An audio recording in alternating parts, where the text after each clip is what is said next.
Have you ever used a dice No. tower? So do you know where the dice goes? No. Okay, so the dice will go in here. Okay. And then it comes out in the grass. You're going to get 3 rolls, and each number correlates with a random question I have. And that's where we start. Okay, cool. And Like, then just drop it in there. And then if the door was propped open properly, it would come right out. What does it was an say? 8. It was an 8. An 8? Would you rather have to fake sneeze or fake vomit in a scene? Oh, you know what? I've always wanted to fake vomit in a scene. I don't know why, but I feel like it's like I feel like I have to do it at some point. Do you know what? It looks so nasty, but I don't know. I would rather fake vomit. I have a vomit phobia, so I don't know if I feel exactly the same way, but if I ever got to do like the horror comedy, like projectile tube, I'd be very happy with that. Yes, I feel like it would just, I don't know, it would scratch an itch for me to do that. Okay, fair enough. I'll take that. It's not even a would you rather, it's like I want to. I want to fake vomit in something. I would like to bet that'll be in your future at some point. I hope so. And then I'll I'm be putting very in a happy request. for you when I see it happen. Thank you. I'll send you the clip. I'll send you the footage. Please do. All right, second roll in the tower. Okay. Now we're open. We're ready. There's like little sticky 7. tack pieces in there to keep it propped open. All right, 7. Oh, 7's my favorite question. Scream. There's only one question I could be asking if the topic is Scream. Scream? What's your favorite scary movie? Oh my God. Okay, my favorite recent scary movie that I watched was Talk to Me. I loved Talk to Me so much. Of all time, I love Ari Aster. I love anything. Like, I love Hereditary a lot. I just rewatched Hereditary recently, and I know it was like the biggest thing ever, but for a reason. Like, it's actually just such a special movie. I just watched The Conjuring for the first time. Ooh, that's one of my favorite horror movies of all time. I had never seen it, and I just moved into like a house with my 2 best friends, and it's very old and very scary. And it was such a bad move to watch that we were all like literally so petrified, but I really loved it. I thought it was great. Excellent. Yeah, I'm a big horror person. Talk to Me was my #1 movie of Sundance last year. Was it? The Conjuring was my #1 movie of 2013. I don't know what this says about my family, but we all love horror movies. Same. The movie that is probably on replay most often right now in my family home is Hereditary. Really? Every time I go back east and visit my family, like, Mom's always watching Hereditary. Wait, I think you get me. I think we get each other. That's crazy. Very much. Wow, those spot on. Absolute classic. All right, Beautiful. You got one more roll left. Okay. Wait. I want you to get one of the my old ass questions. Okay, so hold bad. on. Let me get lucky. Okay. 4? 4. It's not, but Okay. I'm gonna pick one of the 2 to give you. This one's like a light, silly one too, but I feel like the answer to this says a lot about someone. Oh. I haven't asked this one in a while. It's called Spider. Okay. You're home alone. You see a spider. What do you do? Okay. I have a psychotic answer to this. I like psychotic answers. I feel like for 5 minutes I would freak out, and then I will forget about it. Like, I will forget about it if I just go on. Like, it really won't bother me. Like, if it's in there, like, I'll forget about it. I just don't want to see it. But if there's someone else in the house, I'll definitely ask to either, or let it roam free. I'm like, we all do it. But if I was alone, like, I probably would be like, ugh, and then like move on with my day. I love how you could just forget about it knowing 100%. that it's in there I've done with that you. so many times. And it'll leave eventually. I'm the exact opposite. Once I know something is there, I harp on it. So, and I'm also like, big ass heart. I'm afraid to kill something and then feel bad about it. Yes, so fair. Take my 2 cups. So and I scoop fair. them. If I it's love that that. big and scary, admittedly, I will not do that. But for the most part, I like shuttle it to safety. If it's something that I feel like I can connect with, absolutely, I will let it roam free. If it's something that feels a threat, yes. if it feels like it's a threat to me, I might. It's my right. It's in my home. Oh so, no. Threats in the home must be eliminated. home We just had a wasp incident recently. Oh. Like, I'm afraid of bees, but I know bees are good for the planet. I love bees. Wasps can just like, Yeah, F wasps right are off. really horrifying. Yeah. You know what's my least favorite bug is a centipede. Like, the look of a centipede. It's creepy. It like makes me feel sick. It makes me feel so sick. I hate the way they look. I get that. All right, your centipede is I have to include bees even though they're good, but bees and wasps. Okay, so Anything fair. that could sting Yeah, me that's my scares- centipede. Even scares spiders me. don't really like. I don't hate them. I don't love them, but I don't hate them. Yeah. I'm right there with you. I'm right there with you. All right. So one of the my old ass questions, which am I going to give you right now? I'll give you this one because I think about it a lot. Okay. If you could visit your younger self and re-experience seeing a movie for the very first time, what movie would you pick and why? Wait, that is such a good question. Oh, I have so many. I feel like that's always my favorite thing in the world is like the first time watching. That's why I'm so obsessed with anytime I see something I love, I immediately have to share it. I cannot keep it in. Like I need to watch someone else watch it for the first time. The first thing that comes to mind is Whiplash. Ooh. Because the writing of that was like, I was being actually like jabbed in the stomach every 10 seconds. And the first watch of that is the ending of that is like probably one of my top 3 favorite endings of a movie ever. I would say Whiplash, or have you ever seen Swiss Army Man? Yes, I have. I really love that movie, I love and that one movie too. like the first watch felt very special to me. I like didn't know what to expect, and I loved that one. It's another Sundance gem. Both of them. Was Swiss Army actually. Man Sundance? Yeah. I know Whiplash was. Because I remember all the headlines coming out. I wasn't at Sundance that particular year, but where it was like the Ford and Corpse movie made everyone freak out. Wait, I have my final answer. Okay. Have you seen the movie Baby Teeth? I have not seen Baby Teeth, but I You need to circle back and actually watch watch it. Baby Teeth. Okay. It is, my eyes will well up thinking about this movie. I've watched it so many times now, but what I do is it's basically like kind of separated into pieces, and there's like little title cards between each part of the movie, and there's Romance Part 2 is where I stop the movie because after that it gets really, really sad. Okay. And I just like to pretend that that's where the movie ends. So I've rewatched that movie so many times, but I'll stop at Romance Part 2 because I can't watch further. But it's like such a special movie. I would literally do anything to watch that for the first time again. My needle was like so moved. Favorite thing in the world is when a guest gives me good homework. I'm excited to watch. I hope that you like it. It's really, really, really beautiful. Because it was fairly recent, right? Yeah, it's only a couple years old. Yeah, It's, I meant to watch it then. Yeah, it's and so did not. special. The performances in that are so stupid. Like, they're insane. The second I could stop rewatching your movie, I'll go and watch Baby Teeth. If it takes me longer to watch Baby Teeth, it's your fault. Okay, got it. What's up, everyone? Welcome back for a new edition of Collider Ladies Night that I'm especially excited about. Maisy Stella for my old ass. I'm so excited to be doing this now. Excited. I'm so happy for you guys. Thank you. So you were like one of my favorite interviews from Sundance. I like felt so at home with you, and your questions were just like, I just loved you so much. When you first dreamed of becoming something when you got older, was it a singer or was it an actor? Actor? Yeah, Huh.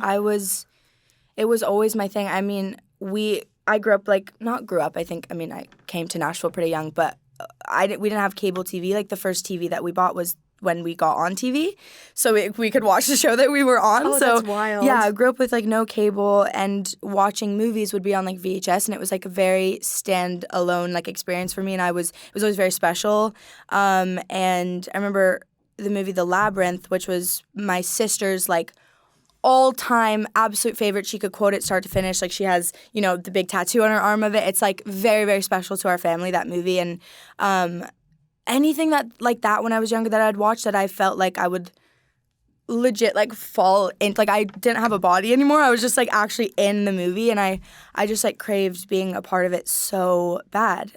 So yeah, acting was always what I thought I would like hope to do. I mean, music as well, but I think music has always sat in like a more like intimate place for me. I feel like we just grew, music was our like form of play. It was like our form of entertainment as kids. So it felt not to me. I like didn't even really consider it being a career. I was just like, this is like what I love to do every single day. But yeah, definitely get to have film. both. Yeah, definitely good to have both. That's like my biggest blessing in life, is to be like, I think I fell in love with music like with my sister, and we both just never stopped loving it. I like to speak things into existence. You should make a movie with John Carney.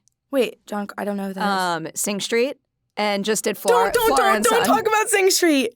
I love Sing Street is literally one of my favorite movies of movies ever. 2016. I'm still listening to that soundtrack over and over what's and the Brown over. Shoes song? That song kills me. The one that he plays at the end, like about the principal. Oh yeah, I like that.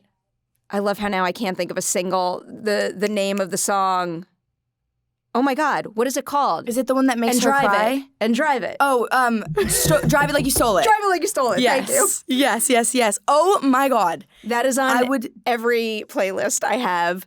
Have you seen Florence on? No. Oh my God. You would really like that. I'm giving you homework right back now. Yeah. You have to go watch that. I'm like so obsessed with you bringing up Sing Street that I literally can't believe that one didn't come to mind because that one like, oh my God, that was the most, I couldn't believe that movie was made like recent. It felt so authentically not now. Yeah. It was so well done. Yeah, I love that movie. It's like a little time capsule kind of movie. It's like you can relate to it and appreciate it no matter like what age you're at or what year it is. But there's something that feels like it's like so purely of that time it's too. It's so pure and it's so, I just like, I love a movie where like I actually am just like enjoy watching it so much. I just found all of them to be so like sparkly and like I just could not. Yeah, I love that movie so much. I would do anything to make a movie with him. That name is now. Okay. That's now at the top of my list. Okay. I feel like I said this at our Sundance chat. Like I like to consider Collider interviews manifestation spaces. I say what I want. Dude, I'm like, yeah, manifesting is I could talk about that forever. I have like so many.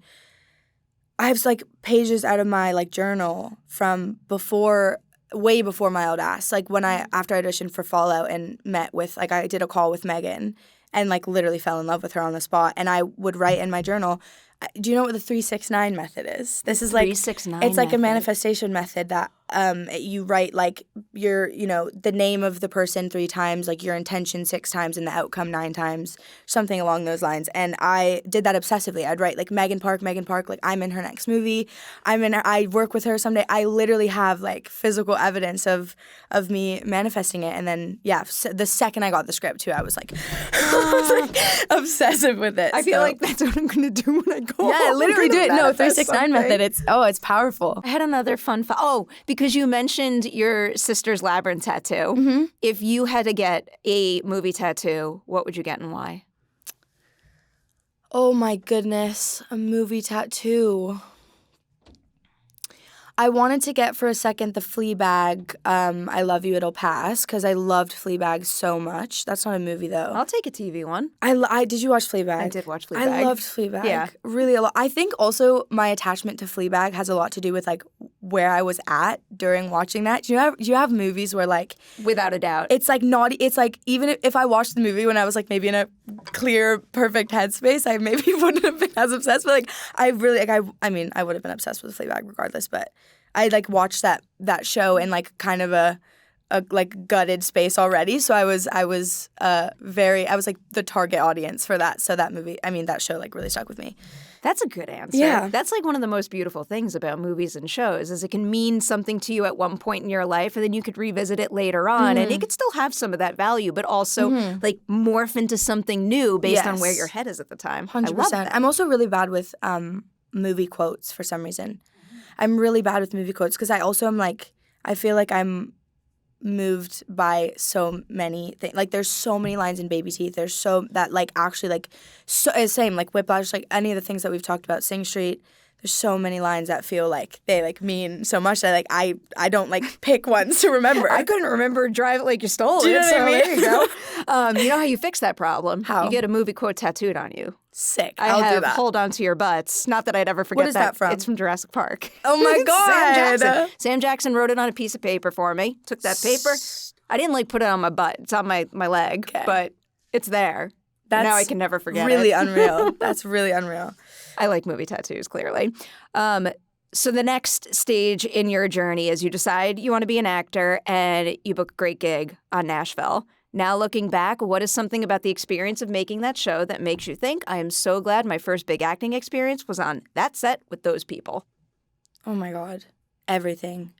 I can't explain like how lucky we got with that project. It was, I know that the experience with like child acting is not always super pure, and my experience with Nashville was was very pure, and I was working with my sister. So I was like always safe no matter what, and our set teachers were so protective, and I mean the second if they would go overtime, they would stop a scene, be like, no, she's pumpkin. Like it was just very protected. All the the cast, Connie Britton, like Charles Eston, like all of our directors and the team. It was a very, very sweet experience, and I got some like the best life advice that I've ever received. I was 8 when it started. I was 14 when it ended, and those are just. I feel like I always say this. I feel like I literally like gained consciousness like while I was on the show. I feel like it didn't have it yet when I was 8, and I feel like when I started like actually realizing started to like really look around, I was there. So it was kind of, I don't know, where I started really thinking about things. And what a cool memory to have. So special. That set is so special to me, and the music as well. The music aspect of it, I think, like propelled me and Lennon so much, and like made us stay so in love with music. And I think Lennon was the anchor of it all for me, and like getting to work with her. And I don't know, I loved that experience.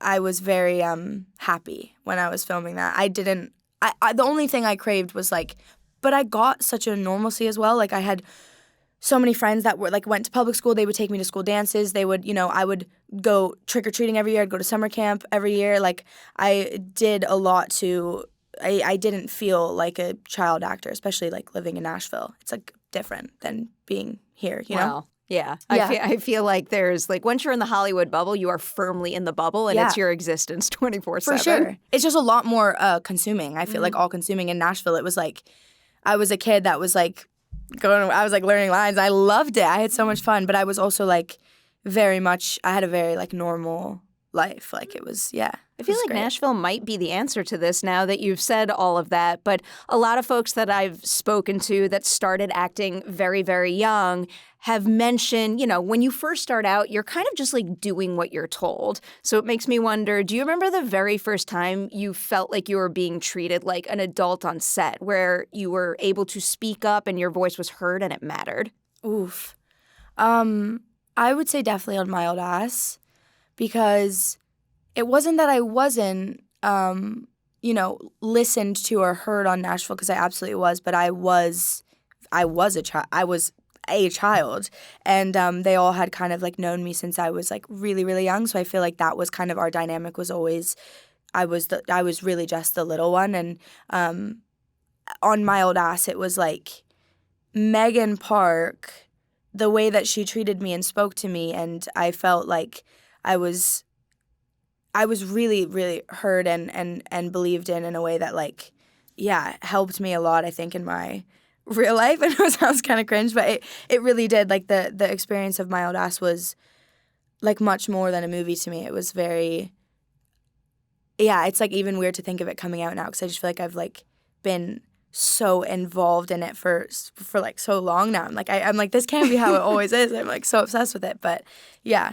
I'm so excited to recap this journey now, beginning with your audition. So auditions are high-pressure, stressful situations. I feel like more often than not, an actor is the audition grind. Yeah. But I think it's also really important to highlight the good that can happen in those spaces. So what is something about your experience auditioning for My Old Ass that you appreciated, something that they did in that space that let you deliver your best work?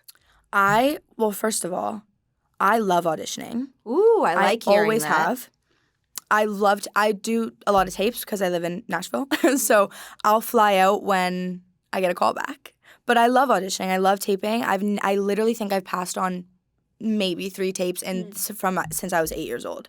I do every single tape because I know, first of all, it's good practice. Yes. I really enjoy it. It feels like school to me, where not in a good way, where I feel like I missed out a lot of my education being a child actor, where I really enjoy being given a piece of material and being sent off to do something with that. I really enjoy that. So I've always loved taping. So my experience taping with My Old Ass was it was stressful in terms of I felt a little too attached to it for it to go anywhere. And I felt scared, but I was, which I feel like I've trained myself to not get like that, because you have to. But yeah, that one, My Old Ass was out of my hands. I just I was so in love with it. But I I want to say my audition process was like, it was long. It was like a month or like maybe over that because I did so many callbacks. I was so obsessive. I would send them like videos of myself. Like Elliott has like a little boat and I have a little boat in my real life, and I made a fucking boat tour of me like touring my boat. Like I just did anything that I could like to get their attention and like make them believe that I was Elliott. So the whole experience was really cool. Also being sorry, I'm also such a rambler. Like literally shut me up when this is why you're here. Please ramble on. But I have never been. I've done a lot of chemistry reads in my life, but I've never done a chemistry read being the one that was cast. So that was really emotional for me because it was such a different experience. Like doing chemistry reads, it felt so exciting. But yeah, being like the first one cast was really exciting as well because I feel like the casting director and Megan and like everyone, it was they were such a inclusive group where they like really wanted to like listen to people and make sure that it felt right. And with me, like especially with the friends and with Chad and like everything like that, they really wanted it to feel just really genuine and real and not fake in any way. So they cast Aubrey Plaza around you.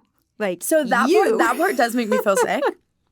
That part does. Well, that's the thing. Like I was 2 weeks into filming when Aubrey was attached. And so my baby Elliott was filming? Like, I was already like, my baby Elliott was like already established, you know? So when she attached though, I mean like everything just like fell into place. She like set the tone for the movie so intensely. Like the second she was attached, the whole movie made sense to me. I was like, okay, it's an Aubrey Plaza movie. It's cool. Now the movie's cool because Aubrey's attached to it, and she just like sets the like really like she's so unique in that way where like I feel like there's a lot of actors where like it could be one of any 5 actors or whatever, and like they're kind of interchangeable where the tone of the movie would be kind of similar if any of them were in it. Do you know what I'm saying? Yeah. But Aubrey being in it, it's like she's like standalone. Mm-hmm. Like it like makes the movie like it's an Aubrey Plaza movie, you know? One of my favorite things about her performance in it too is that she leans into that. She leans into like what I know her for and why I keep coming back to her work. But then she also like crosses that line and shows off even more range than I ever realized she was capable of. Yeah. I don't want to spoil anything, but she's got one scene towards the end of the movie that just took my breath away. By far the best scene of the movie. Took my breath away. I had another follow-up. Oh, so you drive a boat.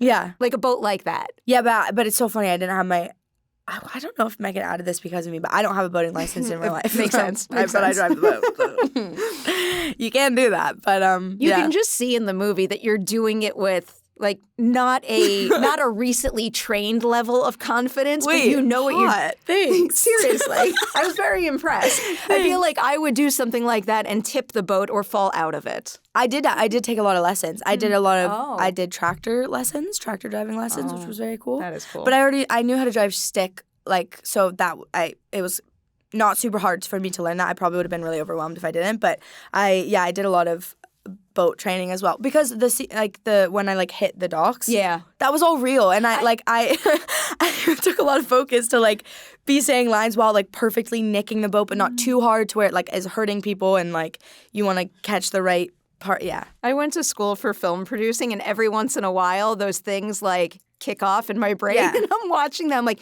can you crash the boat with the actors in it like that? I know. I honestly was shocked that we could. I remember there was one take where. You know how I like pull into the dock? Like I like nick the 2 and then I park. And I revved up a little too hard on the parking moment, and Maddie like literally was like, her whole head flipped over like the full on. I think I did some damage there, but yeah, I tried my best to keep them safe, but also have it look like it was, you know. The authenticity. Yes. Through the roof. All right, backtracking a little. So I got a little obsessed with this question because someone recently described signing on for a new project as really scary and exciting because when you first jump into a new character, it feels like you're on unstable ground. You don't quite know who you're playing. But then you have that moment where you do that scene and everything kind of clicks. Yeah. Did you have that with Elliott, and if so, with what scene? I feel like I like sunk into it more and more every day that we were filming. I think like I I mean, I feel like it would be that I would have a better answer to that on a different project, because I feel like my experience with My Old Ass was like, it couldn't have been met with more like warmth or comfort from day one. So I feel like I was really, really nervous like starting it. Obviously, I hadn't heard the words action in like years, and I was like I just really wanted to do a good job, and I wanted it to work. And I think that maybe a scene that I felt the most centered in maybe was the scene with, or there's two scenes actually that come to mind, is the scene with the mom on the porch or the like deck, whatever. I love that scene. Yeah, that scene was like, I remember Megan saying there was a whole like there was like a little chunk that I say in that scene, and Megan was like, we actually cut it out because it was too sad. It was too sad. She was like, it was actually not like, it was too sad, and it was because I was weeping. Like I was like as myself, like I was really crying, and so I always think about that. I'm like that. Yeah, I was like literally. She was like, it was actually like too much. But yeah, that scene really.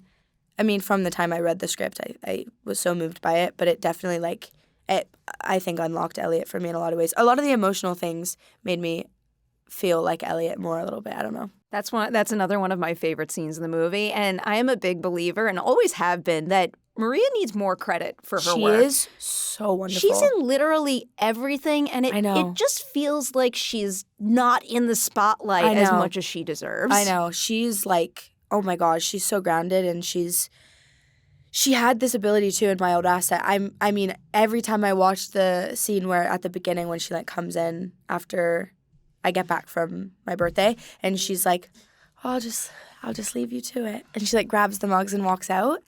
It's so sad.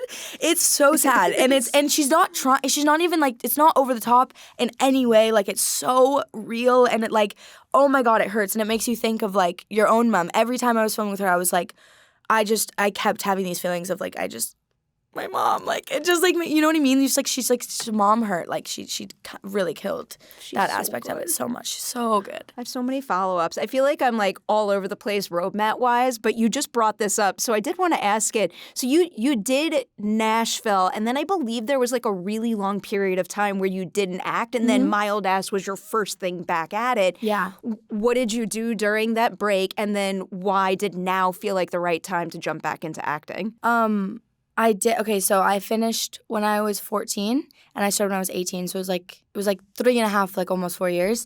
I went back to school. I went to an art school in Nashville for guitar, and I literally did all the things that I'd like romanticized for so long of like being a teenager, and like that side of things. I did get it, which makes me really happy.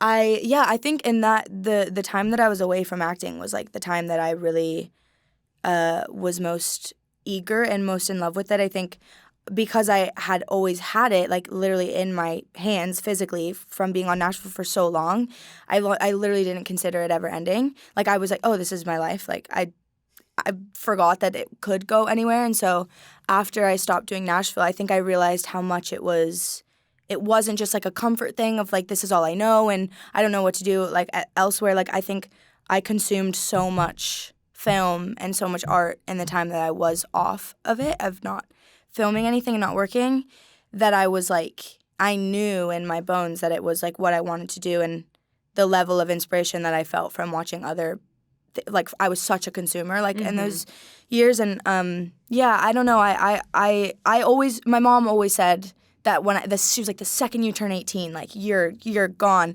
And because I was still auditioning throughout all those years, but I think I was auditioning with a little bit more of like focused on my life with also auditioning. I don't know how to explain that, but you know, it's hard to book things when you're like 15, 16. They'll just hire someone that's 18 that looks 15 or 16. It's funny, now I'm like getting the tapes for the things that I would have been wanting at that age, but like the way this industry works, I get it. It's crazy, get it. but yeah, I knew pretty instantly, like even just from meeting Megan, that I just had like a very strong like gut feeling. And I think I'm gonna risk sounding really annoying, but I'm like a very intuitive person, and I feel very like connected to my belly and my gut, and I just like knew from meeting her that I like, yeah, I was like, I got to make this happen. That's a good quality to have. Thank you. I could learn something from you. I can trust my gut a little more often. Yeah, really, truly. Trust, like, as the best advice. My sister, like, has, is that the word, instilled that into me.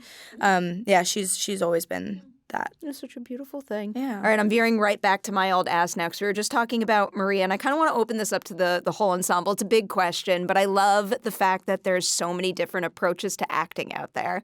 So of everyone in the My Old Ass ensemble, who has a most similar approach to the work as your own, where the second you met, you were immediately in sync? And then I also want the opposite, someone with a very different approach who challenged you to adapt and maybe try something new and for the better. Okay. What an amazing, amazing, amazing question. I have two answers. I mean, honestly, I think we were all pretty aligned in terms. I think for difference, me and Aubrey are very different. Ooh. I learned so much from Aubrey.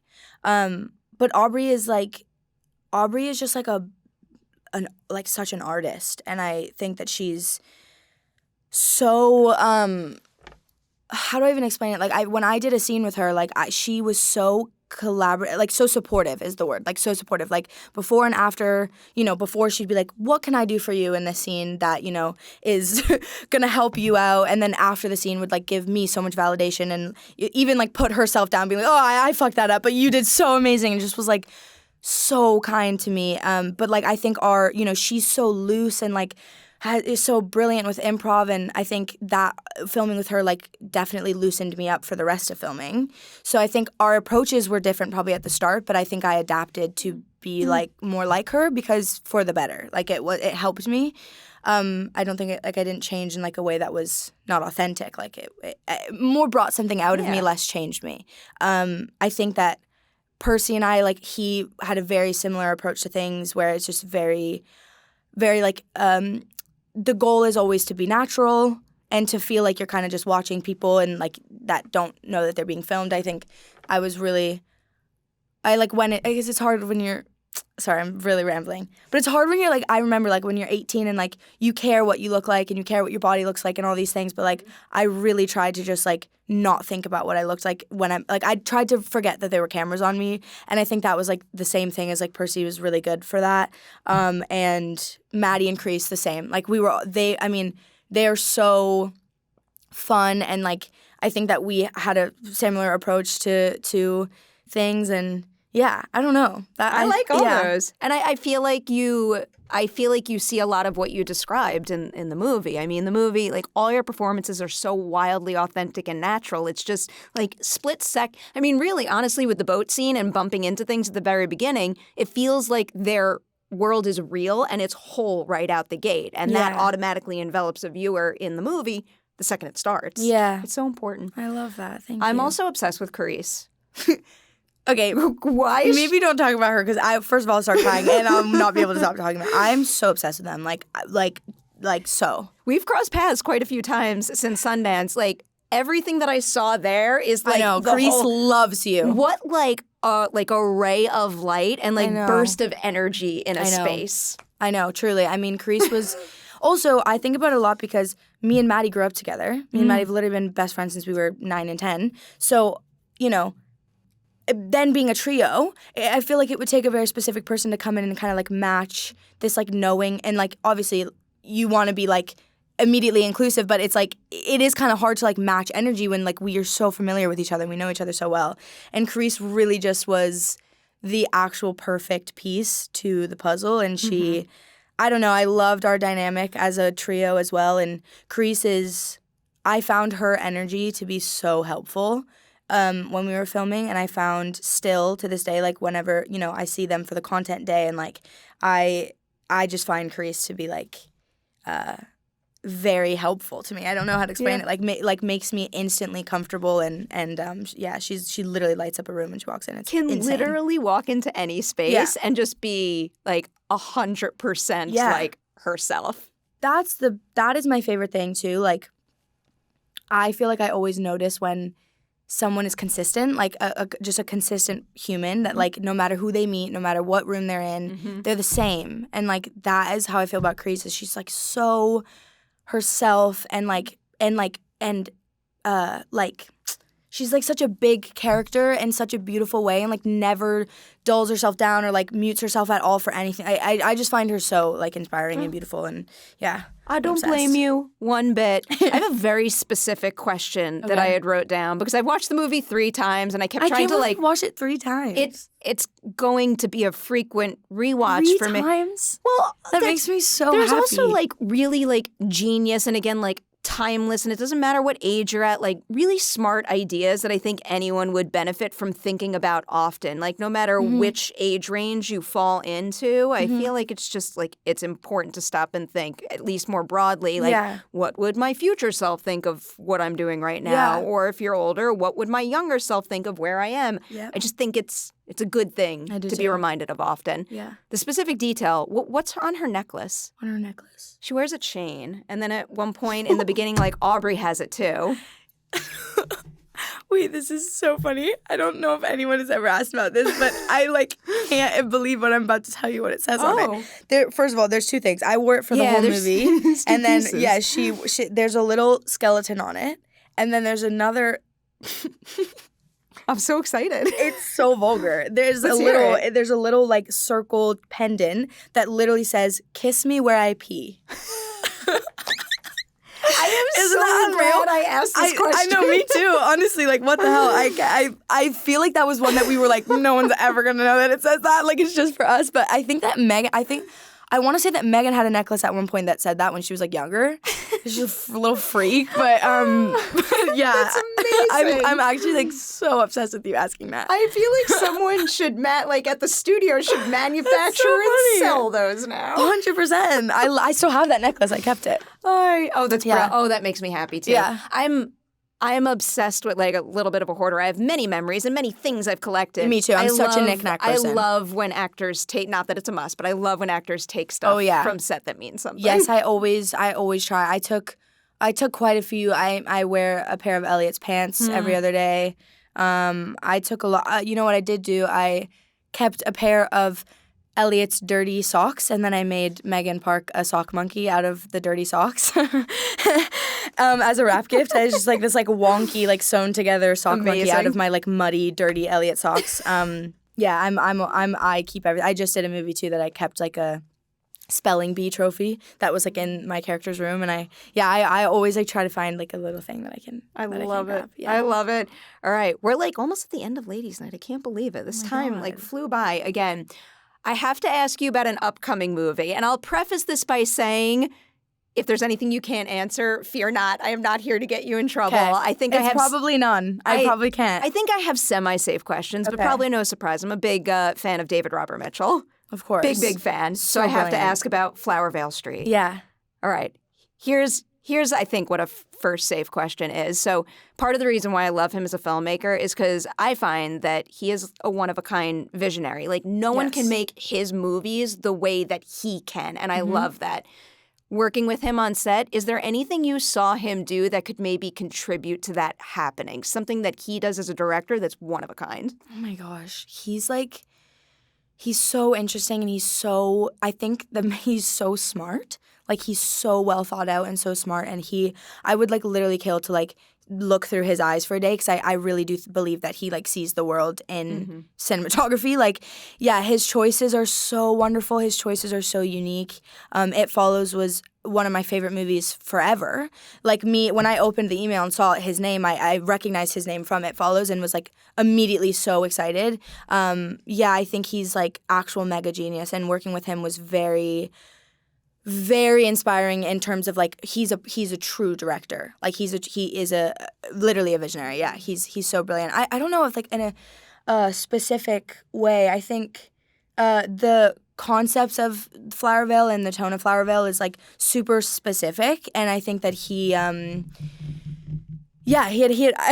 very specific taste. He just has very specific taste, and his taste is very good. It is like, yeah, I was so excited. I think visually, anything that I saw from it, I was like actually buckled over, like so excited about the way that it looked, and his set was so beautiful, so amazing, and he's very involved like just the overall like feel of it, the feel of his movies. Like this, it's just such a specific. That's like my, when you watch a movie and you know who directed it before you even see a name. Mm-hmm. That's how I feel about him. Like that it's him before, which is such a talent to like. That means you like are really like you're meant to do that if you're able to. Have real taste and like a real, it's your vision. Like it's really yours. That's how I feel about him. I like that. Big part of the reason he's amazing. He keeps me coming back for more. Yeah. I have one more question that I do think is safe. So we've talked about him. You're working opposite Anne Hathaway and Ewan McGregor, which is just absolutely wild. I know. Like they are true icons in this industry. So when you're working with people like them, I imagine you go in with expectations for what that might be like. Yeah. Can you tell me something about the two of them as scene partners that surprised you? Okay, both of them, I like went into meeting both of them as very much just like, I mean, that whole beginning of this was like, I think it was such a big jump from My Old Ass to this, that I was so like the real definition of like beside myself.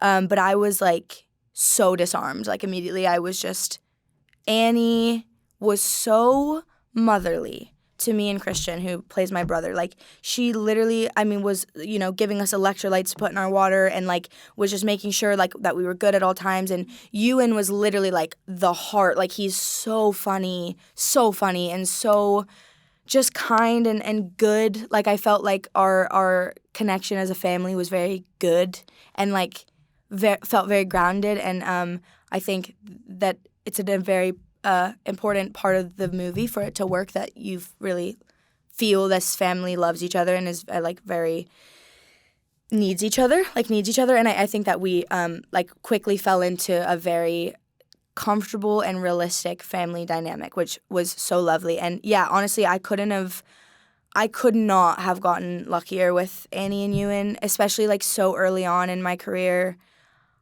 I'm just like, the people that I work with feel so important, and I take on something from every person that I've worked with. Like, I really, really have, and like with them too. Like it's just so interesting how that happens. Like I think Annie's probably the most hardworking human being I've ever seen in my life. It is like ridiculous. She is so grateful to be there still at where she's at in her career. She is,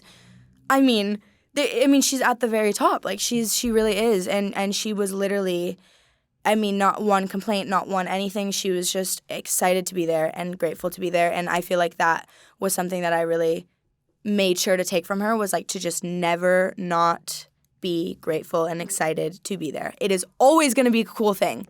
It's always going to be cool. You're making a movie. Like, it's always going to be cool. Like, you're lying if you get over that. You know what I mean? Yeah. Like, I feel like when, like, the real A-listers are like, I don't want to go to my premiere, like, whatever. Like, I'm like, no, it's cool. Yeah. It's just sick. So that's how I felt about both of them. They just were, like, childlike energy and very sweet people. It makes me so happy to hear when the super talented people are also really good, supportive people, too, because the industry needs as many of those as possible. Really, everybody should have that quality, though. We've hit the last question of Ladies' Night. Okay. This has been the ender for about a year now. It's my favorite question. It can be tough to answer. Oh, no. In this industry, we have award season. People give each other awards, and it's super cool. I find that nobody says good jobs to themselves nearly enough, though. So I want you to tell me something you did in My Old Ass that you know you'll be able to look back on and say, I am so proud of what I did there. Wait. What a sweet and perfect. That's so lovely. I'm very proud of, this is actually, like, hard to think about. I think that I handled, okay.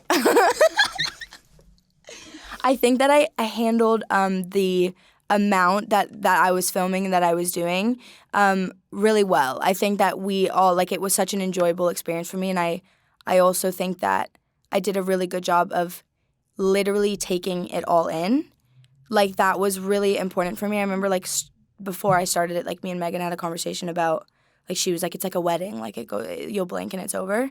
And when she said that, I was really scared of that happening to me. So I feel like I feel like if I literally, like, meditated and tried to relive every day from start to finish, I could.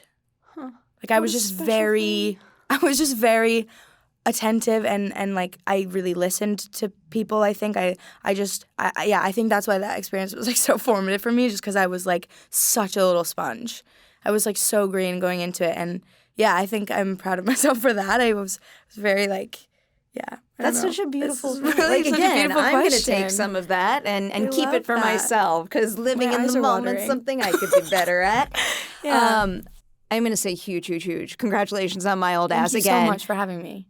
Truly, very, very special movie that I know without a doubt is going to touch a lot of people out there. So much. And I cannot wait to see everything you do from here on out. Because seriously, I just know with certainty, up and up, again, manifestation table, up and up and up. Congratulations. Thank you so much. I literally woke up so excited to see you today. I really adore you. Thank you. You're so smart and like so creative, and I can tell you really just are so passionate about film, and it's actually like really, really exciting to see. It's like, I don't know, it's my favorite thing, doing like a really good interview where you can just connect and hang and chat. So yeah, I loved this. Thank you for having me. Literally Truly. anytime you want. You are welcome back to Ladies Night. Thank you so much. I'm like, tomorrow?